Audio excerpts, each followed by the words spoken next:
Madam present Telugu రాష్ట్రాల్లో betting సంబంధించి war నడుస్తుంది. సో బెట్టింగ్ చేసే వాళ్ళని, బెట్టింగ్ ప్రమోట్ చేసే వాళ్ళని అరెస్ట్ చేస్తున్నారు. సో వీటి మీద ఎలాంటి కేసెస్ ఉంటాయి? గేమింగ్ యాక్ట్ అనేది మనకి తెలంగాణ స్టేట్కి కానీ ఏపీకి కానీ గేమింగ్ యాక్ట్ అనేది ఉంది. దాంట్లో ఇట్లాంటి బెట్టింగ్ యాప్స్ ఓకే ఇలా డబ్బు గుంజడము, డబ్బు పెట్టి గేమ్స్ ఆడడము ఇవన్నీ నేరం యాక్చువల్లీ. అయితే ఈ బెట్టింగ్ యాప్స్ అనేది ఇప్పుడేం రాలేదండి, ఫ్రమ్ పాస్ట్ ఫ్యూ ఇయర్స్ ఉన్నాయి. కాకపోతే మన వాళ్ళు ఇప్పుడు మేల్కొన్నారు.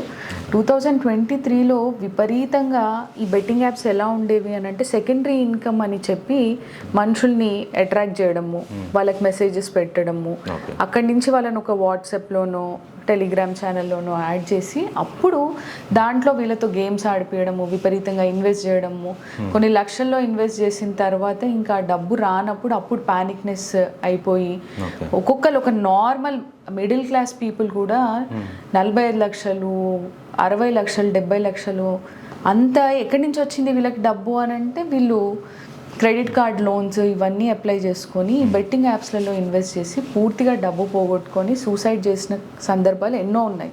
సో ఇవన్నీ సైబర్ క్రైమ్ కింద నేరాలు.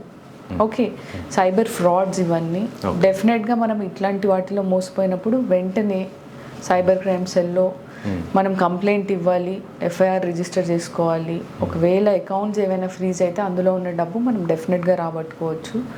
సో బెట్టింగ్ యాప్స్ అనేవి నేరమే యాక్చువల్లీ. ఓకే, గేమింగ్ యాక్ట్ ప్రకారం కూడా అవి those are criminal offences if you get into betting apps అనమాట. ఈ సోషల్ మీడియా ఇన్ఫ్లుయెన్సర్స్ వీటిని ప్రమోట్ చేస్తూ ఉంటే ఇన్ని రోజులు మరి ఏం చేశారో ఐ డోంట్ నో.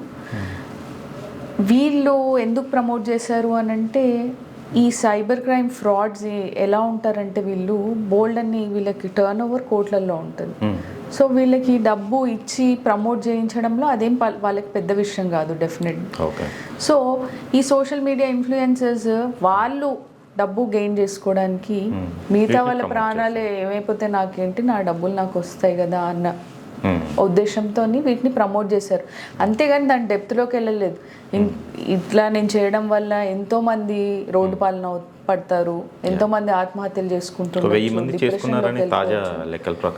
డెఫినెట్లీ ఇప్పుడు ఈ సోషల్ మీడియా ఇన్ఫ్లుయెన్సర్స్ని పోలీసులు వీళ్ళని డెఫినెట్గా లయబుల్ చేయాలి. ఎందుకంటే ఇట్లాంటి మిస్ఇన్ఫర్మేషన్, ప్రాపగాండా ఇవన్నీ వాళ్ళ వీడియోస్ త్రూ జనాల్లోకి స్లో పాయిజన్ లాగా ఎక్కించినందుకు వీళ్ళని కూడా లయబుల్ చేయాలి వాళ్ళ చావులకి. Thank you madam.